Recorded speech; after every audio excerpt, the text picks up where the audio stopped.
Hello everyone, welcome to my channel. So guys, आज हम MSc second semester physical chemistry का topic ले रहे हैं मोलिकुलर मास ऑफ पॉलीमर। और ये टॉपिक ले रहे हैं हम माइक्रो मोलिकुल यूनिट से। तो काफ़ी ज़्यादा इंपॉर्टेंट टॉपिक है गाइस, हमेशा एग्जाम में आता है, इसलिए इसको आपको अच्छे से कंप्लीट करके जाना है। और चैनल पर नए हैं तो प्लीज़ चैनल को सब्सक्राइब कर दीजिएगा, बेल आइकन प्रेस कर दीजिएगा। और एमएससी केमिस्ट्री ऑल सेमेस्टर के नोट्स परचेस करने के लिए आप मुझे व्हाट्सएप पे मैसेज कर सकते हैं, डिस्क्रिप्शन व्हाट्सएप में शेयर कर दिए, तो चेक जरूर कीजिएगा। चलिए देखते हैं आगे। पॉलीमर के सिंथेसिस के दौरान पॉलीमर चेन की लेंथ की वृद्धि उनके समीप उपस्थित मोनोमर यूनिट के परस्पर मिलने पर निर्भर करती है। क्या कह रहा है कि जो पॉलीमर के सिंथेसिस के दौरान, ठीक है, जब पॉलीमर का सिंथेसिस होता है तो उसके दौरान पॉलीमर चेन की लेंथ में वृद्धि होती है और उनके समीप जो उपस्थित मोनोमर यूनिट्स जो होती है, ठीक है, मोनोमर यूनिट से ही क्या होता है, पॉलीमर निर्माण होता है। तो मोनोमर यूनिट्स के परस्पर मिलने पर निर्भर करती है, ठीक है, मतलब जितना यूनिट्स उसमें जितनी यूनिट्स मिलेगी उसमें क्या होगा, उसमें उसकी जो पॉलीमर चेन में वृद्धि होगी, पॉलीमर चेन की जो लेंथ है उसमें वृद्धि होगी, ठीक है। तो इन यूनिट्स की संख्या रिएक्शन करने वाले मिश्रण में एक से दूसरे स्थान तक भिन्न भिन्न होती है। अतः सिंथेसिस पॉलीमर में विभिन्न लेंथ की चेन वाले मोनोमर्स प्रेजेंट रहते हैं। यही कारण है कि सिंथेसिस पॉलीमर का सदैव एवरेज मोलिकुलर मास को दर्शाता है, ठीक है। अब यहाँ पे कह रहे हैं कि मोलिकुलर जो मास होता है वो टू टाइप के होते हैं। तो फर्स्ट है एवरेज नंबर मोलिकुलर मास और एवरेज वेट मोलिकुलर मास, ठीक है। तो हम फर्स्ट वाला देखेंगे, average molecular average number molecular mass. तो एवरेज नंबर मोलिकुलर मास को एक ऐसे पॉलीमर में विचार करके समझ सकते हैं जो डिफरेंट मोलिकुलर मास यानी M1, M2 और M3 वाले तीन मोनोमर्स द्वारा बने हैं। जैसे कि माना कि N एटम का मास क्या होगा, M1 होगा, N2 एटम का मास क्या होगा, M2 होगा, और N3 एटम का मास कितना होगा, M3 होगा, ठीक है। फिर आगे देखते हैं, तो पॉलीमर से N1 मॉलिक्यूल का टोटल मास M1 और N1 और M1 होगा, ठीक है। इसको क्या हमने समीकरण नंबर 1 कहा।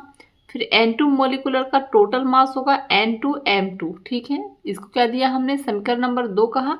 और फिर लास्ट में है N3 मॉलिक्यूलर का टोटल मास क्या हुआ, N3 और M3 होगा, ठीक है, N3 और M3, ठीक है। इसको क्या नाम दे दिया हमने, समीकरण नंबर 3। अब आगे देखते हैं।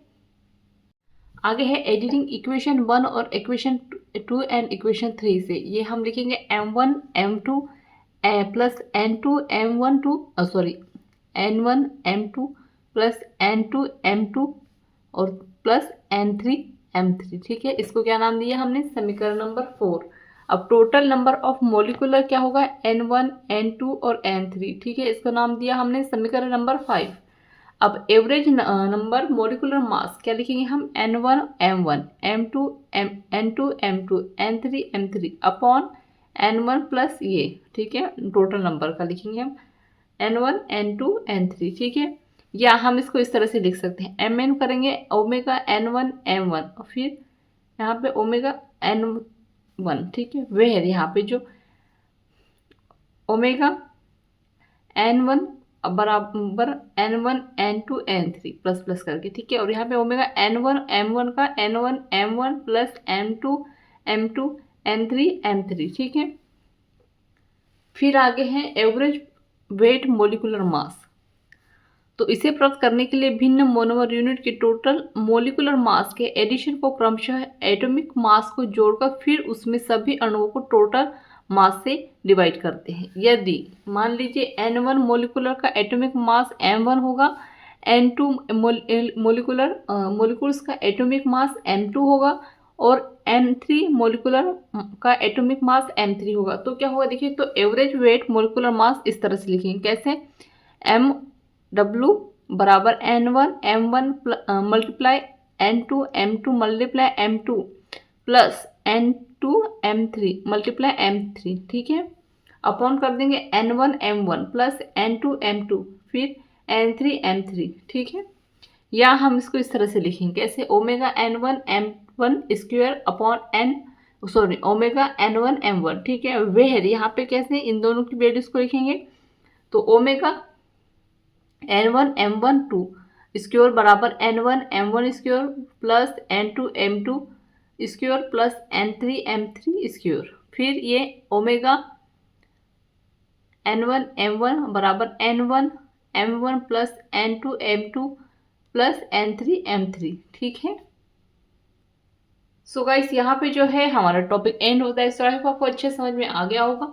सो प्लीज चैनल को सब्सक्राइब कर दीजिएगा, बेल आइकन प्रेस कर दीजिएगा, और एमएससी केमिस्ट्री और सेमेस्टर के नोट्स परचेस करने के लिए आप मुझे व्हाट्सएप पे मैसेज कर सकते हैं।